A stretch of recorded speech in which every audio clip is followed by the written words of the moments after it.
В следващия репортаж ще ви покажем каква е най-новата мода при извънкласните занимания. Евроклубовете започват да стават все по-известни в последните години. Екипът ни в София се срещна с ученици от Евроклуба на италианския лицей. Вижте репортажа на Ивета Шелигарова. I'm Martina from Bulgaria, and our topic was freedom of information and active citizenship. As I think all of you know, it's a really hard topic to discuss because controlling the internet, controlling information, that is basically impossible. Това е Мартина. Тя получава възможността да зададе въпросите си директно на евродепутати в сърцето на Европа. Как се случва това? Всичко започва в Евроклуба, в който тя членува. Алчиде де Гаспери е европейски ученически клуб, създаден преди 2 години в италианския лицей в София. Към момента учениците в него са едни от най-активните в столицата и вече берат плодовете на своята инициативност. Съвсем скоро се връщат от Страсбург, до там обаче се стига след сериозен дебат с членове на други евроклубове в София. На нас ни се падна темата за икономическата криза и нейните последиците от нея в Европа.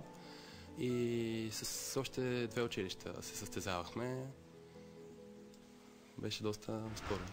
Целта на евроклубовете у нас не е единствено да се посещават европейски институции. Основната им задача е да възпитават млади хора, запознати с правата и задълженията на европейските граждани. Главен проблем на нас като млада членка на Европейския съюз е, че не сме толкова запознати с проблемите на Европейския съюз и Конституцията като цяло. И смятам, че сформирането на нови евроклубове би допринесло за по-доброто познание към Европейския съюз и не знам, може би по-добър успех като цяло. Все пак сме съюз и трябва да имаме общо с другите държави, да може да комуникираме с тях и да може да създаваме връзки, общи проекти, които да подпомогат и на самата държава, и на другите държави като цяло в Съюза.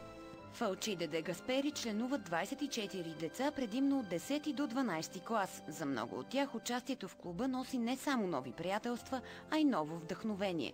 Има хора, които се интересуват от политика. Има такива, които просто искат да видят как работят европейските институции, да разберат, да научат нещо повече, защото все пак сме европейска страна вече и трябва да разбираме от тези работи. Благодарение на Евроклуба разбрах, че искам да се занимавам с политика и направих това решение, че искам да следвам политика и да се занимавам по-сериозно. Започнах да организирам срещи с малките деца, това им беше много интересно, да ги научим повече за Европейския съюз.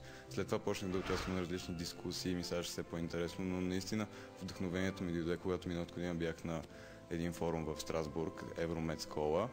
Там, когато много ми хареса как работи Европейския парламент, с какво се занимават, темите са ми интересни, като цяло политиката ми стана много интересна. Благодарение на Евроклуба, нещо, което може би нямаше да намеря без Евроклуба. Участието в Евроклуб е безплатно, а такива могат да се сформират във всяко едно училище. Няма възрастово ограничение и всеки ученик може да взима активно участие. Трябва да участват в Евроклуб, тъй като трябва да се чувстват като част от един колектив и не трябва да забравят, че ние сме част от един съюз, който всички трябва да си помагаме. И не трябва да оставаме на по-големите държави, да се чувстват по-велики, а ние като по-малки и по-нови членки да се чувстваме като просто част от едно голямо цяло и да не правим нищо по въпроса.